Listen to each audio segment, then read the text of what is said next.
Bismillahirrahmanirrahim. Assalamualaikum warahmatullahi wabarakatuh. Salam sehat untuk kita semua, mahasiswa-mahasiswi Universitas Islam Kyai Haji Ruhiyat Cipasung dimanapun Anda berada. Baik, hari ini kita akan lanjutkan kembali perkuliahan ini di mata kuliah dakwah Islamiyah, yang mana dakwah Islamiyah untuk hari ini kita akan mempelajari tentang subjek dakwah dan sifat seorang dai.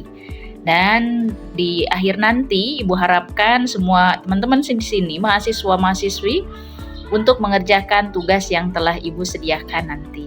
Baik, kita awali perkuliahan ini dengan bacaan basmalah bersama. Bismillahirrahmanirrahim.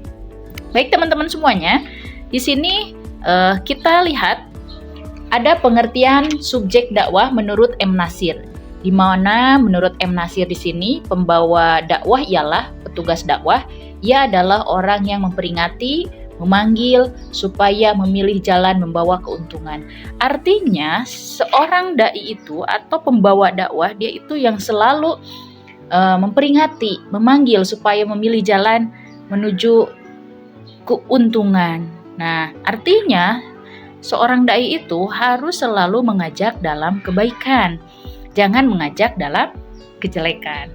Dari pengertian M. Nasir ini, seorang dai juga sepatutnya untuk bisa memperingati bahwa ini lo salah, ini lo benar. Nah, seperti itu. Sifat seorang dai nanti kita akan bahas di belakang, namun di sini dari pengertiannya harus dimengerti bahwa memang subjek dakwah itu atau seorang pembawa dakwah harus mengajak dia dalam kebaikan-kebaikan. Nah, seperti itu ya, dari pengertian M. Nasir.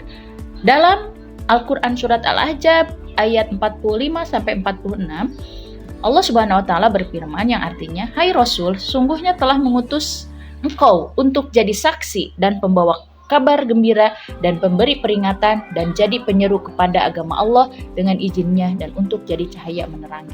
Artinya apa? Rasul Shallallahu Alaihi Wasallam diperintahkan oleh Allah Subhanahu wa Ta'ala, diutus oleh Allah Subhanahu wa Ta'ala untuk memberi kabar gembira dan peringatan bahwasannya Allah Subhanahu wa Ta'ala memberikan kebahagiaan bagi setiap manusia yang memberikan gitu ya, yang menjalankan segala sesuatu yang diperintahkan oleh Allah, dan dia juga akan menerima satu hukuman apabila dia tidak mengerjakan apa yang diperintahkan oleh Allah Subhanahu wa Ta'ala.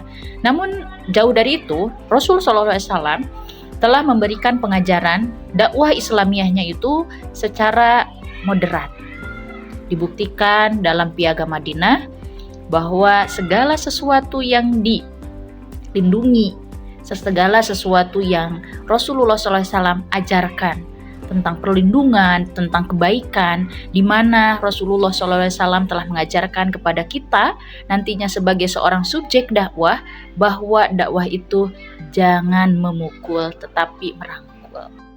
Baik, selanjutnya teman-teman kita akan bahas mengenai sifat-sifat seorang dai. Sifat itu adalah yang melekat pada diri seorang dai. Wajib bagi seorang dai atau penyampai kebaikan atau penyuruh kebaikan itu mempunyai sifat-sifat ini.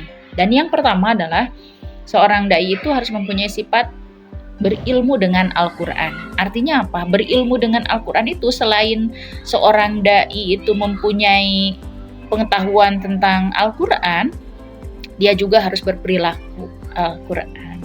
Artinya apa? Dia adalah pembawa kebaikan, dia adalah penyeru kebaikan, dan dia harus sesuai dengan koridor-koridor yang diperintahkan. Maka itu seorang dai itu mempunyai sifat Qur'ani. Sifat Qur'ani itu seperti apa? Yang dicontohkan oleh Rasulullah Shallallahu Alaihi Wasallam. Dia lembut, dia seorang yang diperintahkan oleh Allah itu menyeru kepada semua orang, bukan hanya segolongan, dan dia juga harus rahmat, mempunyai sifat ramah dan lain sebagainya. Al-Quran mengajarkan memang seorang dai bukan hanya seorang dai, tetapi di sini yang disorot karena subjek dakwah itu adalah dai atau daiyah atau kita sendiri, maka dia harus mempunyai akhlak atau mempunyai sifat Qur'ani yang diajarkan oleh Rasulullah SAW. Dan yang kedua, dia itu harus bisa mengamalkan ilmunya. Apa mengamalkan ilmunya? Jadi artinya seorang dai atau daiyah dia patut harus bisa mengamalkan untuk dirinya sendiri, keluarganya, dan baru kepada orang lain.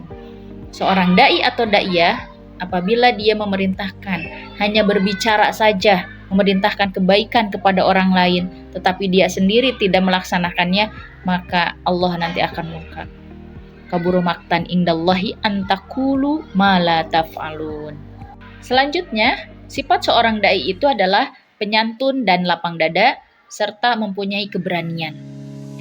Jadi harusnya memang sepatutnya dia itu yang pembawa kebenaran, penyampai kebenaran maksudnya ya, dia itu harus mempunyai lapang dada. Kenapa lapang dada?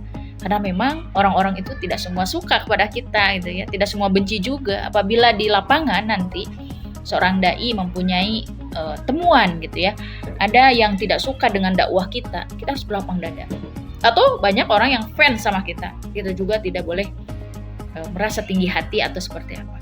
Lapang dada itu adalah merelakan segala apa yang orang lain atau objek dakwah respon pada kita, baik, buruk, semuanya harus diterima oleh kita. Dan jangan lupa kita juga harus mempunyai keberanian. Keberanian dalam apa? Keberanian dalam segala hal, yaitu dalam menyampaikan hak dan batil. Artinya kita tidak semu gitu ya, tidak juga pro gitu kepada salah satu golongan. Jadi artinya seorang dai dan daiyah ini di sini harus moderat ya. Sifat seorang dai itu harus bersih diri dan tidak silau pandang, dan juga harus mempunyai ilmu umum. Apa sih bersih diri dan tidak silau pandang? Nah, begini, kalau seorang dai atau daiyah sudah mempunyai rasa keduniawian, dia itu pasti akan melihat gitu ya keuntungan dari dakwahnya. Nah, jangan seperti itu. Kita berdakwah niatkan untuk karena Allah, lillahi ta'ala, untuk beribadah. Karena setiap manusia adalah khalifah di muka bumi ini, dan kita di sini adalah seorang mahasiswa, seorang mahasiswi jurusan pendidikan agama Islam, di mana dia menjadi agent gitu ya, agent pembawa misi gitu, bahwa kita itu harus menyampaikan apa yang kita ketahui tentang pendidikan agama Islam.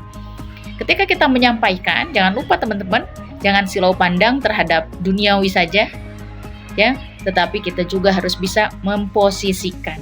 Nah, seperti itu. Dan seorang dai juga jangan lupa selain dia mempunyai tadi akhlak Qurani, dia juga harus mempunyai ilmu umum ya, supaya sosialnya gitu ya, hablum minannasnya itu terjaga. Nah, itulah sifat-sifat seorang dai.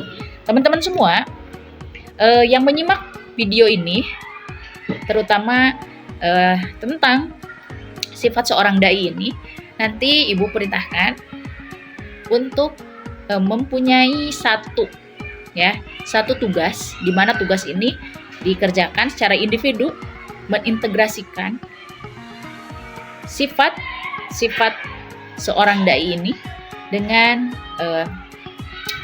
berbagai hal. Mohon dibuat tugasnya, yaitu membuat integrasi dari sifat-sifat seorang dai terhadap perilaku-perilaku sosial yang dilakukan manusia atau dai itu sendiri di lingkungannya. Nah, di sini bermain peran, durasinya boleh sesingkat mungkin gitu ya. Boleh film pendek disebutnya. Nah, 2 minggu kemudian film pendek ini boleh diupload di YouTube dan nanti linknya kirimkan ke Ibu.